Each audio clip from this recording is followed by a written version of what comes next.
Muy buenas tardes, mi nombre es Alejandro Sánchez Guerrero, a nombre de la doctora Patricia Martínez Lanz, que es la otra autora de esta ponencia. Les queremos compartir que estamos muy contentos de estar aquí en el Congreso Internacional de Ciencias Sociales Interdisciplinarias. Nosotros formamos parte de la Universidad Anáhuac, México, de la Facultad de Educación y particularmente estamos en el Centro de Anáhuac de Investigación y Servicios Educativos. La ponencia que vamos a presentar está relacionada con la construcción de las subjetividades del encierro, la experiencia penitenciaria de personas usuarias de drogas en la zona metropolitana de la Ciudad de México.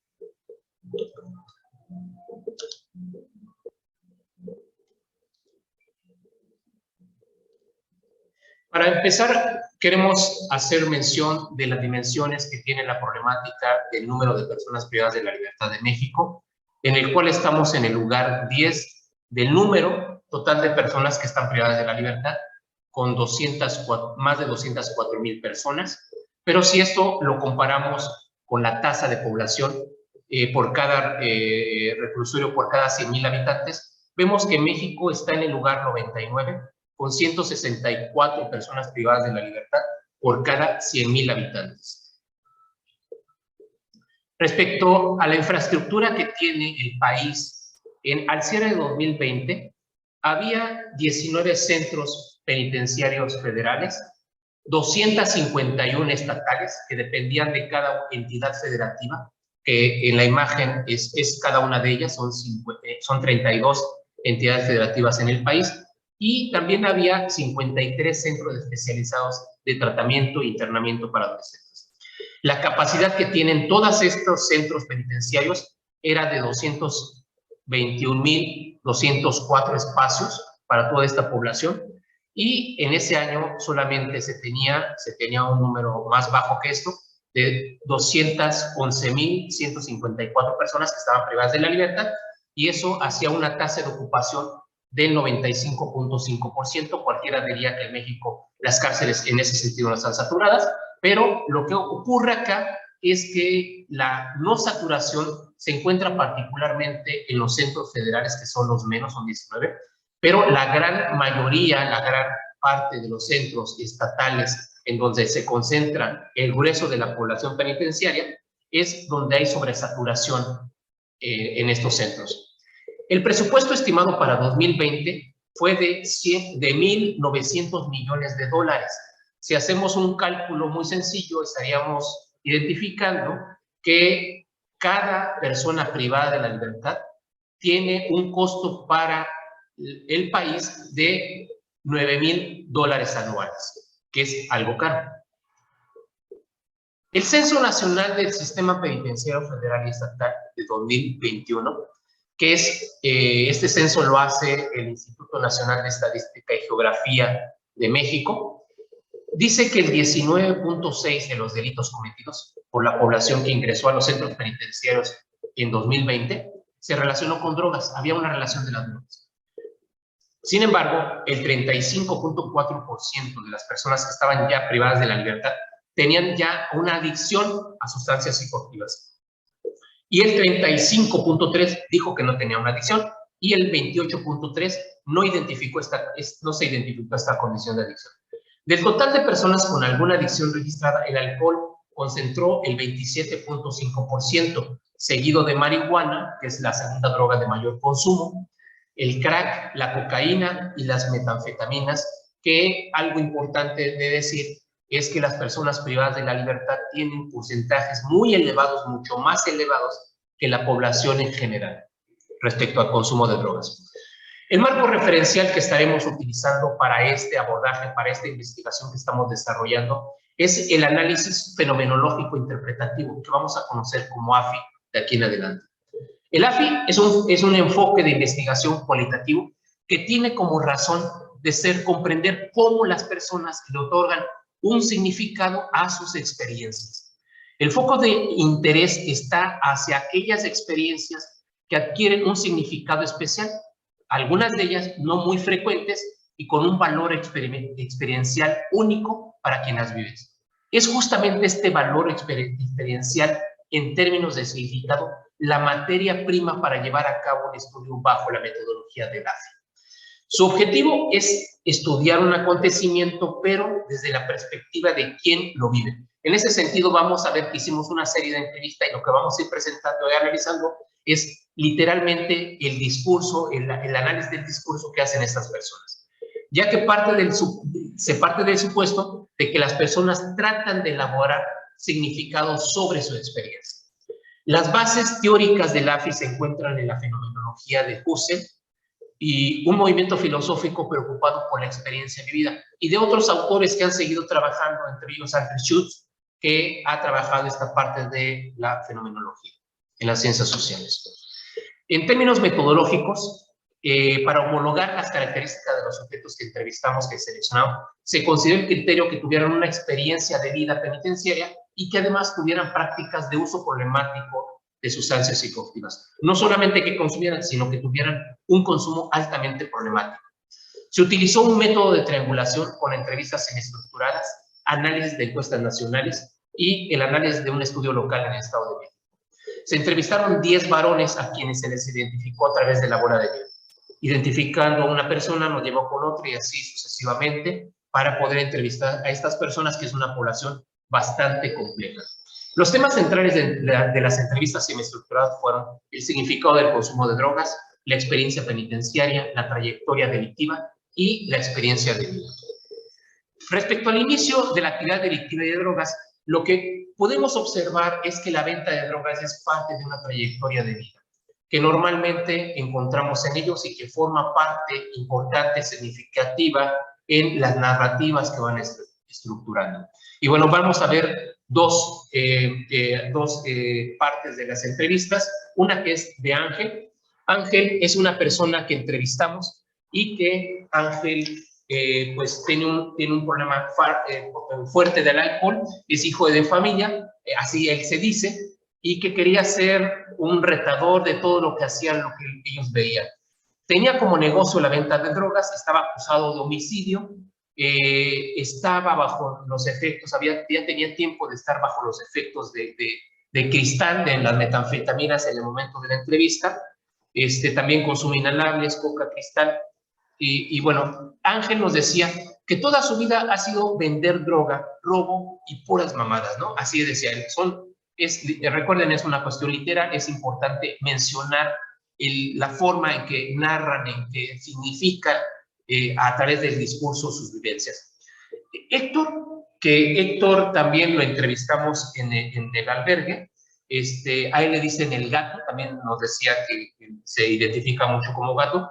Él ha vivido con el abandono de sus padres, una deserción escolar a una muy baja edad, el rechazo de sus familiares y como igual que Ángel, él también sufrió en la niñez un intento de violación. Después, dice Héctor, después empecé a vender piedra y fue cuando valió madre, porque me pusieron el dedo. Llegaron los ministeriales, que son policías, un día a mi casa y mandaron a un güey, a una persona, ¿no?, a comprarme bonches, es decir, cantidades grandes, y me encontraron en acción, o sea, vendiéndole. Ahí, y llegan los de investigación y me meten al Almoloya. Almoloya es una prisión federal de máxima seguridad. También está la otra parte, que ya decíamos, una de las características de este grupo de personas es el alto consumo de drogas, pero ¿cómo lo significan? Y ahí está el caso de Alan. Alan es una persona que su madre lo deja con su abuela, hay un rompimiento, hay un abandono de su mamá, años después todo un rompimiento familiar, la muerte de su hermano de 25 años que era muy reciente. Él se dedicaba a robo de autopartes, robo de partes de automóviles y consumía cristal. Él tenía 26 años, Héctor tenía 33 y Ángel tenía alrededor de 29 años. En este caso, Alan decía, por mi adicción a la piedra del crack, empecé a robar con algunos cabrones y me agarraron. Todo está relacionado a una cuestión de la vida penitenciaria, la experiencia penitenciaria con el consumo. En el caso de Leo, que Leo las entrevistas de Leo fueron en la colonia Doctores, una colonia bastante compleja, problemática en la Ciudad de México.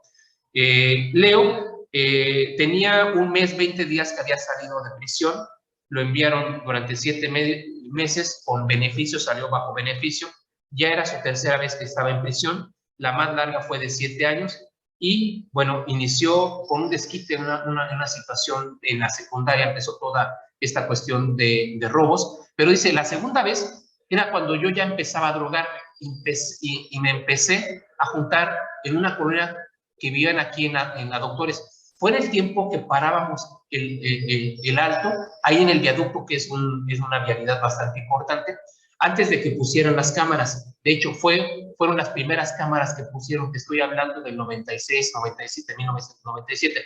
Pues parábamos en el auto a los autos, les quitábamos sus pertenencias y ya después fueron los carros, quitaban los carros. Ahí ya empezamos a traer pistola. Y también el caso de Leo, que dice, haber probado las drogas, eso es lo que más me he arrepentido. He podido con el encierro, con la soledad, con la pérdida de familiares, lo he podido superar, pero lo que nunca he podido superar es mi adicción. En términos de la trayectoria del encierro penitenciario, de cómo viven esta cuestión de la trayectoria del encierro penitenciario, está por una parte el sentido de protección que viven bajo la figura de corrupción que existe en las cárceles de México. Hay todo un sentido de protección para las personas que pueden pagar la situación. Ángel, que ya hablábamos de él decía, cuando yo caigo al reclusorio, no caigo con miedo, porque sabía bien quién respaldaba. Y yo te puedo decir que esa cárcel, la neta, la verdad, no la sufrí. Incluso había mujeres, había drogas, y yo andaba ahí, ahora sí que con la gente, ¿no? Pero el apoyo siempre vino de fuera, de los vínculos que tenían todavía con las redes de delincuencia. Eso sí, cuando me detienen, me paran una madriza, o los ministeriales. Madrizas son golpes, los ministeriales son policías. Cuando yo caigo al reclusorio, o sea, yo tuve el lujo y la posibilidad económica de pagar sujeto a protección. Esta figura de sujeto a protección es cuando pagas dinero para que no te hagan nada, para tener ciertos privilegios. O sea, yo tenía mi celda con 3 güeyes, con 3 personas, en compañía de 3 personas, y comíamos del restaurante. No hay un restaurante como tal en la prisión, sino que sí hay un servicio que les dan a los que tienen esta figura de sujeto de protección. Les dan comida independiente de las otras personas que están privadas de la libertad. Y con todo, porque dentro hay un restaurante. Prácticamente mi primer reclusorio, la neta, la verdad, no la sufrí. Mi familia me decía, tú pareces de vacaciones, porque yo les marcaba y les decía, deposítame tanto, porque voy a estar con una chica. Otra trayectoria es el sentido de miedo, de temor que se vive cuando no se tiene esta figura de protección. Y en este caso está David. David es una persona encontramos en David una persona bastante interesante. Es un líder nato, es un líder del grupo que entrevistamos. David está en silla de ruedas, y eso fue provocado en una ocasión que asaltaron, se fugaron en un auto. En el auto iban disparándole a los policías, los iban persiguiendo, se estrellan su auto y bajan los policías y literalmente, dice, le descargan toda la pistola encima y lo dejan sin movimiento de piernas. David decía, pero en este primero, pues sí fue terror, porque en esos años la cárcel estaba bien fuerte, la neta. Ahí llegabas y para empezar te extorsionaban, y a la familia, y cosas duras, güey. En esos años la cárcel era para puro pinche ratero, malo, ojete. Ojete es que no es una persona amable, porque ya ahorita llegas y hay puro chamacón, fresón, que se fuma piedra y se roba el tanque de gas y lo agarra. Puro que se hizo delincuente por las drogas, no porque realmente desde niños fueran delincuentes. Había güeyes que sí eran bien ojetes, ¿no? Ahí hay un imaginario de cómo hay una trayectoria de los realmente delincuentes y los que no son delincuentes. También decía Martín estudió hasta la secundaria, estuvo 6 meses en prisión. Él robaba en tiendas, sustrayendo diferentes cosas que les llaman fardar, y tuvo un abandono de padres. Martín decía, allá adentro, sí me tocó ver cosas feas, como se pican, como se matan, sí, si te apendejas, allá es muy cierto eso, allá te violan. Entonces es un riesgo constante, una cuestión hacia el sentido de integridad. En respecto a la trayectoria de estructurantes de la vida cotidiana en el encierro, está por una parte toda la cuestión de la visualización de la corrupción y de la aplicación inequitativa de justicia. Cómo ellos ven que si hay dinero, hay una permanencia tranquila en las cárceles. Si no hay dinero, es totalmente lo contrario. Y el chino así nos pidió que le llamáramos en esta cuestión de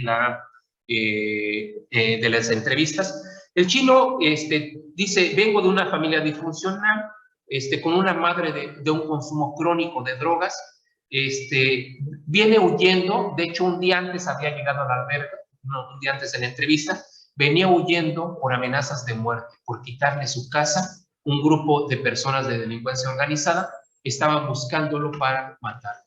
Decía, yo cuando iba ingresando al reclusorio, iba pasando una señora ya de edad avanzada y les hicieron un comentario, esa señora no puede ni con su alma y viene a ver al culero de su hijo. Volteo y les digo, sí, pero también hay muchas personas inocentes allá adentro. Y se empezaron a reír y dicen, sí, ¿verdad? Inocente como tú.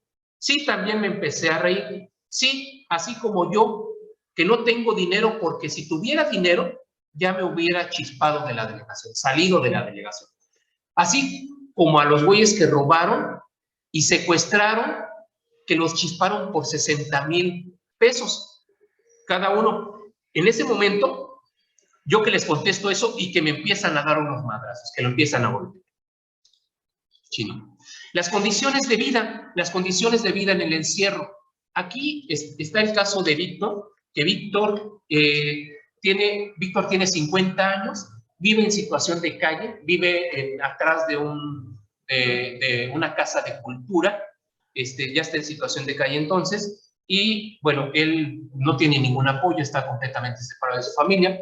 Dice, no, los primeros días tuve que dormir parado, amarrado con un lazo en el baño, porque estaba llena la casa, es decir, la prisión estaba bien cabrón, y cuando me fue a visitar mi compa, pues andaba ahí brincoteándolos, brincando arriba de ellos. A ver, dame permiso, carnal, no te vaya a pisotear. Sí, después nos dice, nos tuvimos que turnar, a ver, tú te duermes 1 hora, los otros 3 parados, y luego aquel güey, aquella persona, 1 hora y los otros parados, ¿no? Para poder tener espacio para dormir, porque no cabían en la prisión todos acostados. En el piso, en camas. ¿Sí?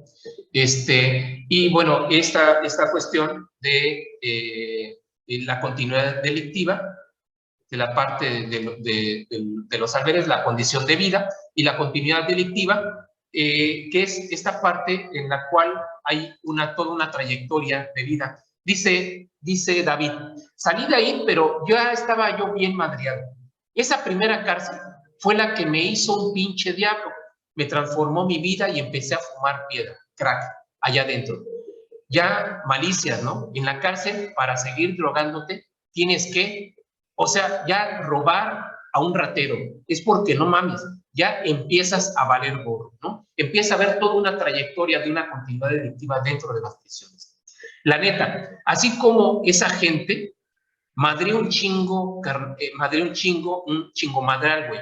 Me chingué 5 o 6 en la cárcel, 5 o 6 que extorsioné. Y después me fui al sur y me chingué. Sur es otra prisión en la Ciudad de México, otro centro penitenciario, y me chingué los 6 años y 2 meses. Y esos mismos 6 y 2 meses que extorsioné. Es decir, David también se dedicó en las prisiones a algo que ha sido muy común, que son las llamadas telefónicas que una persona puede recibir desde dentro de la prisión, en donde los extorsionan, haciéndoles creer que tienen secuestrada a una persona de su familia. Entonces hacen voces, hacen toda una situación irreal para que las personas crean que tienen a una persona secuestrada y les depositen dinero. Eso se dedica bastante fuerte en las prisiones en México. Y la vida cotidiana también está relacionada con esta abstención subjetiva que hacen respecto de su persona, de la cárcel. Y en esto decía, por ejemplo, Martín, o sea, fue cárcel, no penitencia. O sea, ya, yo soy de la idea, mira, ya pagué lo que debía, ¿no? O sea, yo no le debo a nadie. Si la gente quiere seguir juzgando, pues ya es su pedo, ¿no? Tratan de separarse de todo este estigma que tiene la gente respecto de las personas que salen de la cárcel y particularmente personas que salen de la cárcel y todavía siguen consumiendo algún tipo de sustancia. O sea, decía Ángel, o sea, ellos sí se moderan. Yo ya no, yo ya soy un alcohólico problema, drogadicto y todo. O sea, el arroz, el frijol negro de la familia. Decía, bueno, sus hermanos todavía sí consumen algún tipo de sustancia, consumen alcohol, pero se moderan. Yo soy el que completamente estoy perdiendo. Tenían esa característica de tener una adscripción hacia ese estilo de vida. Las trayectorias de inflexión simbólica, como cuestiones de cambiar, cuestiones de que hay una trayectoria donde algo ocurre, un evento significativo en sus vidas. Y de las trayectorias de inflexión simbólica está la resignificación de la pérdida. David decía, nos comentaba, pero yo te voy a decir algo. Esa cárcel, güey, la cárcel me quitó un chingo de cosas. Toda la vida, más bien me quitó todo. Me quitó tiempo, vida, me quitó a mi familia, güey. No, yo estaba en el sur, en el reclusorio, mi mamá falleció y mi chava me dijo, oye, David, pero ya llegando mi chava dije, ¿y ahora qué? Mi mamá. Y me dice, sí, ya falleció. Y no lloré, güey, la neta no lloré, la neta sí me quedé impactado. ¿Qué pedo, mi jefa? Pero no lloré. Pinche corazón duro de tanta pura extorsión, de tanto pinche maldad, güey.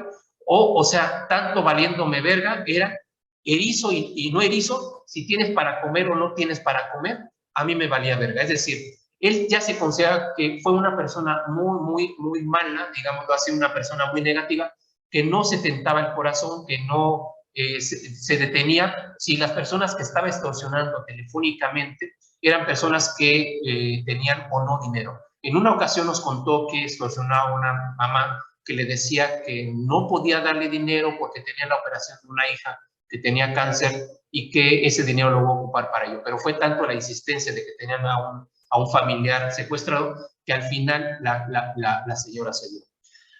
Acabé la confianza de mi papá, esto es del chino, acabé la confianza de mi papá, acabé todo de mi papá. Me lo acabé, prácticamente su salud física, emocional. Toda esa relación que yo tenía con mi papá, todo eso se desconectó a través de mis actitudes, de mis decisiones, y no es pretexto, fue el mismo vicio, ¿no? Yo creo que sí, si nunca hubiera probado el vicio, ninguna de estas cosas hubiera pasado. Y también la cuestión del sentido del abandono familiar, que lo encontramos de manera muy frecuente en todas estas trayectorias como una cuestión constante de un sentido de abandono. Decía el chino, vengo de una familia disfuncional, la cual el núcleo se desconectó a una temprana edad.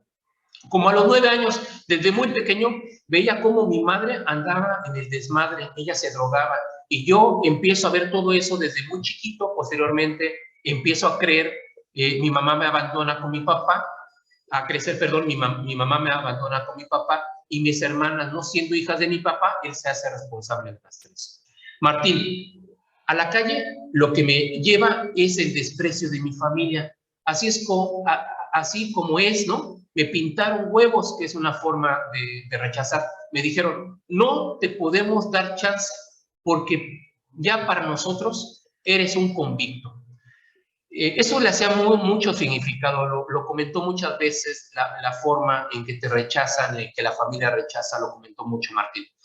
Cuando salí del toxicológico, este es de Alan, cuando salí del toxicológico, me comuniqué con mi mamá y me contesta, y me dice, ¿quién es Alan, tu hijo? No, yo no tengo ningún hijo llamado Alan, no me estés chingando, molestando. Busca a tu mamá, voy a cambiar mis números. Y la cumplió, dice Alan, porque marqué 2 semanas después y pues ya no. Sí duele, pero es algo que tú te ganas, ¿no? Hay toda una cuestión de la culpa, de que son cuestiones que ellos mismos se han hecho. De vacíos socioemocionales, que también es una cuestión frecuente, constante en la narrativa que tienen de sus vidas. Yo como mi madre, yo con mi madre quedé un poco resentido, güey, porque a la edad como de 7, 8 años, o sea, somos de familia disfuncional, se dejan mis padres, mi madre busca una pareja, ¿no? Pero cuando yo de morro, de niño, empiezo a escuchar cómo tenían relaciones sexuales con esa pareja y a mí me causaba coraje, güey, me causaba enojo, güey, celos, güey. Yo celaba a mi jefa desde muy morro, yo ya generaba matar a la gente y también yo desde muy morro, desde muy niño, agarraba hacia los niños y la neta, con una navaja, yo los empezaba a abrir y eso a mí me llenaba de satisfacción. Hay muchas cosas que, y fue una cuestión en donde ahí empezó una cuestión bastante emotiva con él, que empezó a llorar. Soy muy agresivo, dice Miguel. Vengo del sufrimiento, entre comillas, muchas violaciones por parte de mi hermano. Todo esto tiene que ver con la conclusión de que me vuelvo muy violento. Hay una reiteración muy interesante ahí, la cuestión de la agresividad, del resentimiento hacia historias, que eso fue muy frecuente que encontráramos en historias de abusos sexuales por parte de familiares.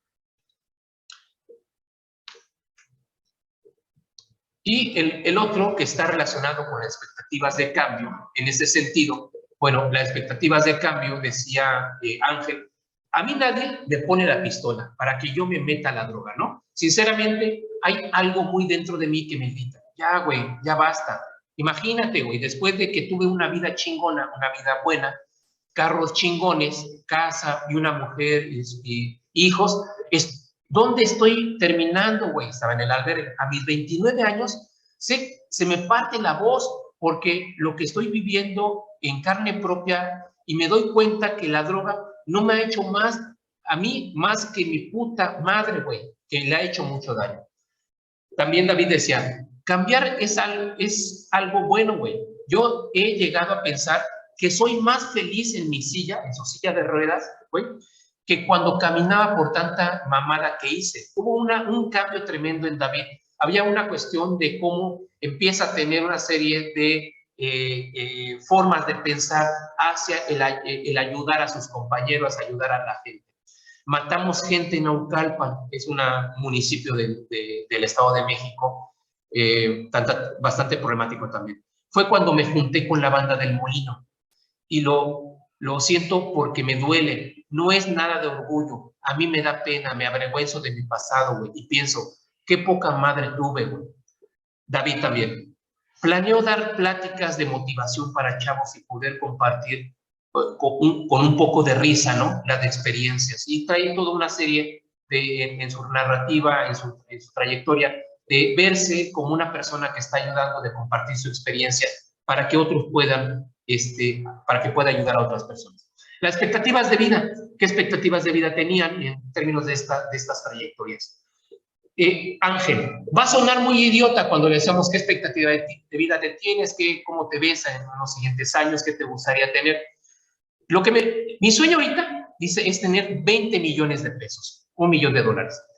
Ese es mi sueño. Lo primero que haría es irme con unas putas a Cancún, fiestas, drogas, sexo y alcohol. Es lo que más me llama la atención. Decía el chino, como le comentaba, terminar una carrera, tener una casa propia en la que nadie me pueda sacar, era la persona que le estaban quitando su casa y lo estaban buscando para matarlo, que si me matan, sepa que no va a ser de ellos, tener un patrimonio propio, terminar una carrera y una familia. Decía David, hacer conferencias motivacionales, poder hacer algo, poder ayudar a alguien con pláticas o conferencias, pero esa es mi idea, tener como un tipo de albergue, pero para gente que está mal de su cabeza y viejitos, porque donde estoy, yo está bien deplorable. Él estaba en un lugar en donde están las personas con situaciones especiales y entonces decía, son muy malas condiciones las que tenemos. Víctor decía, me gusta la droga, teniendo droga estoy bien. Y bueno, llegamos a una serie de conclusiones. En esas conclusiones vemos que estas trayectorias, estas narrativas nos van diciendo que la experiencia de vida en los centros penitenciarios representa para muchas personas usuarias de drogas parte del proceso que las identifica y adscribe a una narrativa desde la cual se construyen subjetividades, desde las cuales se desarrolla su vida cotidiana. No podemos hablar tanto de los centros penitenciarios como una estructura que influye en la vida de las personas, sino como sistemas estructurantes en la continuidad de su propia vida. La experiencia de vida que se presenta, la permanencia en los centros penitenciarios, influye notablemente en los procesos de socialización que las personas usuarias de drogas desarrollan en su vida cotidiana. En ese sentido, toma alta relevancia comprensiva el análisis de las condiciones y la interacción con su grupo de pares en las cuales se observa un determinado ajuste psicosocial respecto a sus intereses y la argumentación que dan sentido a ciertas conductas que se alejan de los marcos normativos convencionales. Asimismo, desde un nivel de análisis estructural, adoptan una narrativa de exclusión desde el cual se posicionan en términos de un destierro del mundo productivo, lo que se articula con una subjetividad alejados del rendimiento. El dolor, sufrimiento, las culpas, producto de su experiencia, se imponen de manera simbólica como una constante necesaria para exculpar sus actos. Se podría trazar una relación permanente con la negatividad que se convierte en una forma de vida. Para rectificar, pareciera que se debe sufrir en un sentido extremo, de tal forma que el cambio en sus vidas solo sea posible desde la transformación radical, como si se tratase de un formateo que lograra borrar toda experiencia ligada a la negatividad. Estos son quienes les comentaba que nos aportaron sus entrevistas. Nos firmaron un consentimiento informado para poder proyectarles su imagen. Les platiqué que íbamos a estar en este congreso hablando de sus vidas. Estaban muy entusiasmados. Me pidieron que en algún momento pudiera compartirles esta ponencia. Y ellos son todas las personas que les comenté. Falta David ahí. David, por distintas razones, me dijo que él prefería no salir en la fotografía. Pero son personas que traen estas trayectorias de vida y esta presentación, esta ponencia, pues está dedicada particularmente a todos y cada uno de ellos. Muchas gracias.